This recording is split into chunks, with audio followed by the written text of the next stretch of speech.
What can you do when a client does not follow your advice? As a consultant, that's very often a byproduct of our business, where the client simply, for whichever reason, sometimes they maybe don't trust you just yet, or maybe they believe that you don't know enough about their specific business. It just simply happens that very often clients do not follow your advice. They don't do what you are suggesting they should be doing. And so what should you do in this situation, right? You cannot just simply say, well, I mean, I told you so and you didn't do it, so that's why you didn't get results. It's not usually the very best way to build a relationship with the client. So I've developed a framework for this very situation because it's something that happens to all of us. It happens to us as well in our own business. We run a coaching business and an agency for small consulting firms and solopreneur consultants. We help them to build client acquisition systems, and we sometimes do the work actually for our clients. And in this year, we've signed up approximately, I think, anywhere from between 30 and 40 new clients. And I'm actually proud to say that only in 2 cases, clients stopped working with us from all of those 30 to 40 clients that have signed up this year.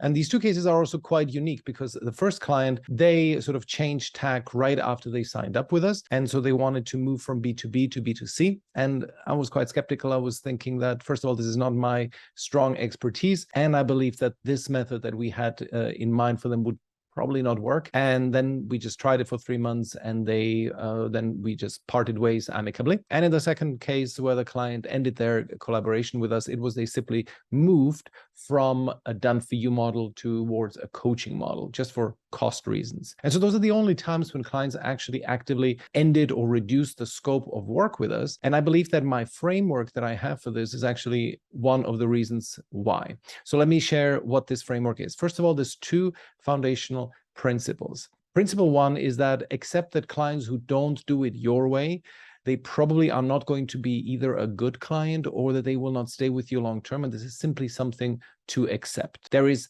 no power in the world that can compel them to do what you tell them to do. I know that they signed up so that they can implement your method, so that they can follow your advice, but simply not everybody is convinced. And so you just need to accept that and simply move on, right? That is something simply to accept and not question any further. Foundational principle number 2 is that the more expertise you have, the more competent you are in your field, the less they will question you. So when that happens very often to you, it just might mean that you are in an early stage of your business. You haven't fully mastered your craft yet, which we never have, right? We never master our craft fully. But while you're on that road, on that journey, simply more people will question you. They will not follow your advice because they just know that you are not yet at the top of your game. And therefore, they just simply don't trust that your method will work for them perfectly. And that is 100% to be accepted. And we simply need to become better at what we do. So those are 2 foundational principles. Number 1, accept it. They will not stay with you. Number 2, build your expertise. That is absolutely necessary here.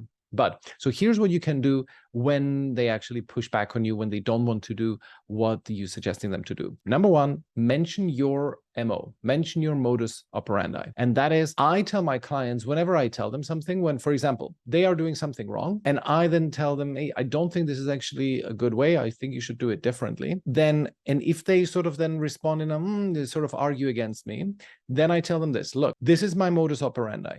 When you push back on me, I will simply tell you once what I believe to be true. If you disagree with me, by all means, let's do it your way. In the end, you are the boss. But I just wanted to have it for the record that I believe this is the wrong way. Now, let's do it. What do you want to do? That is good because first of all, it respects them. It shows them that you respect their expertise. You are putting up sort of a rule book. This is how you can work with me. And they will understand that. And then they can take a decision. They're grown-ups. They can take a mature decision of what they think is currently best for their business. If they don't believe you, then you simply haven't convinced them. And it would be foolish to keep arguing against them. Okay, so that's the first thing. Mention how you operate. This is how we're going to do it. And I'm only going to bring it up once. You can push back. If you overrule me, you're the boss. And maybe I might, later on, once we've seen that it doesn't work, I might say something like, I told you so. Okay, then they laugh and it's all, positive and friendly. They then know what they can expect from you. Okay, so that is point number 1, mention your MO. Number 2, actually do it their way.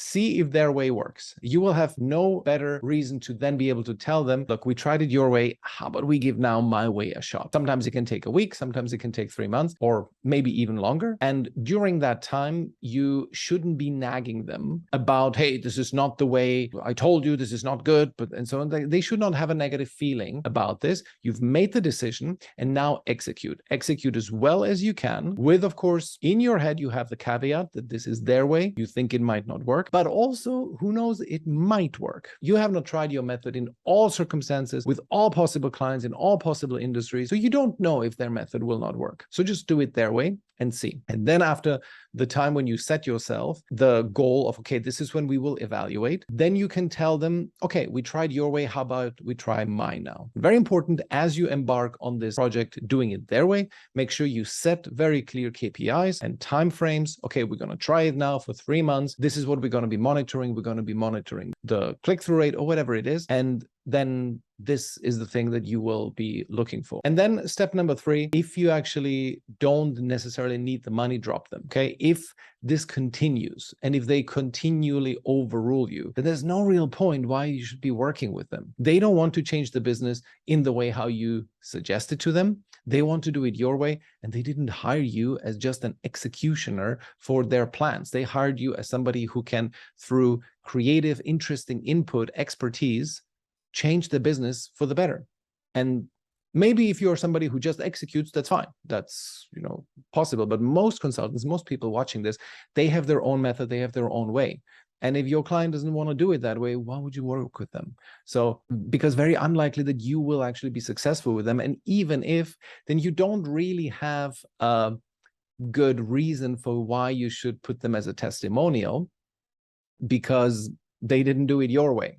Yeah, you can always interview them and they can tell you, yeah, you executed really well, but that's not really what you're looking for. You want the holy grail of consulting is, of course, video testimonials with clients who you made a big difference for. That is what you want. And that's not what you're going to get in this scenario, where they are doing it, they're executing their way, and you're just helping them along. Okay. So those are the 3 main methods. Number 1, mention your modus operandi, see if their way works. You don't know, and then have clear KPIs for when you will review, and then check again if you'd want to maybe change and do it your way. And point number 3, if you don't need the money urgently, just drop them. They're not going to be likely good clients for you, and you only want to work with people who can give you happy testimonials.